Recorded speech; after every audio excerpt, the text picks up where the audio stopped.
ሩትዬ እንግዲህ ጀንትል የሆኑ ውድ ወንድሞቿ ጋር እየመጣች ነው። በቲክቶክ ፔጇ ላይ ፖስት አድርጋለች።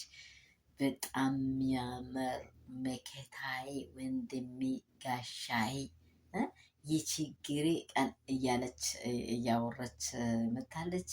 ምክንያቱም ምንድን ነው የአንቺን ጀግንነት ይላል ወንድም፣ ደስ ይላል። በቃ የአንቺን ጀግንነት አውርተን ብናወራ የማይጠገብ ጀግንነት አለ። አንቺ ከኛ ትለያለሽ፣ ከወንዶቹ ከኛ ትለያለሽ እያላት እያደናነቃት ወንድሟ ሲያወራ ሰማን ማለት ነው። ምክንያቱም ምንድን ነው ካላችሁ እውነት የአንድ ሴት ግርማ ሞገሷ ምንድን ነው? የመጀመሪያ ቤተሰቧ ነው።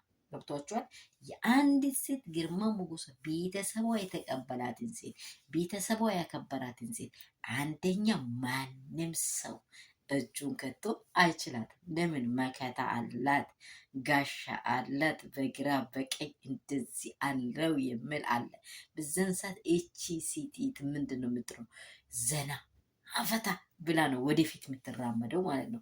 እውነት እንደዚህ ያለ ጀንትል የሆኑ ወንድሞች እግዚአብሔር ይስጥልን። እውነት ሩታዬ እንደዚህ የሚያስከፋ ሰዓት፣ የምትቆዝሙ ሰዓት አይዞሽ ምን አንሶሻል ምንድን ነው ከአንቺ ጋር የሚል እሷ በእርግጥ ሰውን የምትፈልግ ሴት አይደለችም። ሰው የሚደግፋት ሴት አይደለችም። ልዩ ሴት ናት። እንቁ ሴት ናት።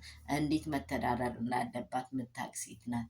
ይሄደው ደግሞ በምን መንገድ ይመጣል ብላ ሀሳቧንም አላማውንም አንድ ቦታ አድርጋ የምትጠብቅ ሀያል ሴት ናት። አሁን እሷን በሁኔታዎች ስናይ ብዙ ሰዎች የሆነ ነገር ሲሆን ሂጂ በቃሽ አልፈልግ እንደነ ሜሪ እንደነ ዳኒ ሂጂ በቃ ከዚህ በኋላ እሱ እንደ ጥሎሽ ሄደዋል፣ እሱ ጥሎሽ በቃ ረስቶሻል፣ እሱ ህይወቱን እየኖረ ነው፣ አንቺ ኑሪ እንደተባለ እሷ እርምጃ ላይ አልገባችም። ለምንድን ነው ያልገባችው? ሁልጊዜ እንዳለው እንደሚያወራ አንድ ለልጇ፣ ሁለት ለቤተሰቧ፣ ለራሷም ዝና መጥፎ ነገር እንደሆነ ታውቀዋለች። ደግሞ የመጀመሪያ እግዚአብሔር የማይወድ ነገር መሆኑን ታውቀዋለች አስቀድማ ማለት ነው።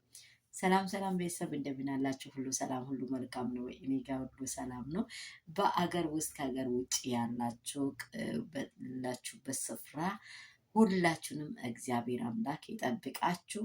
ሁሉ ነገራችሁን ደግሞ በህይወታችሁ ላይ በዘመናችሁ ላይ እግዚአብሔር ከእናንተ በፊት የእናንተን ነገር ይጠብቅ። እናንተን የሚጠብቃችሁ ምድራችንን የሚጠብቅ ሰላም ያደርገን። ሰላሙን የሰጠን ደግሞ የወደፊት ሰላማችን ትርፍርፍርፍ ብዝት ያደርግልን።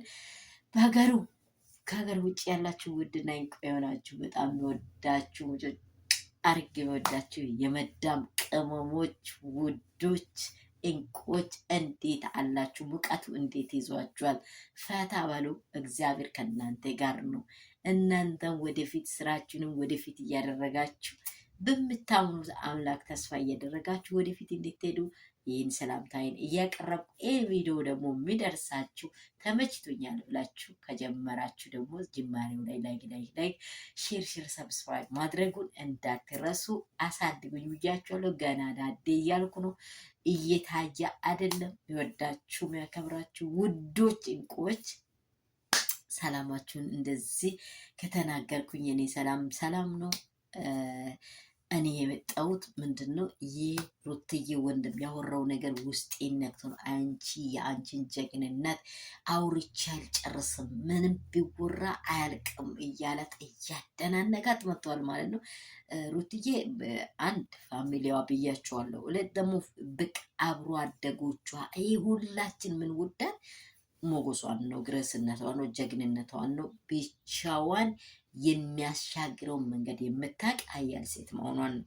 ስለዚህ ሁላችሁ በዚህ ኃይል በዚህ ጉልበት ሴት ልጆች እንድትጠነክሩ በእውነት አንድ እርምጃ ለመድረስ የፈለጋችሁ በአንዳንድ ነገሮች እንደዚህ ተሰብራችሁ አላችሁ ይኖራል። ሰው እንደዚህ ያላችሁ ካላችሁ ወደፊት እድላችሁ ሌላ እንደሆነ ማወቅና መረዳት፣ ባሉበት አለመቆም ይህንን ነው የሚመኝላችሁ።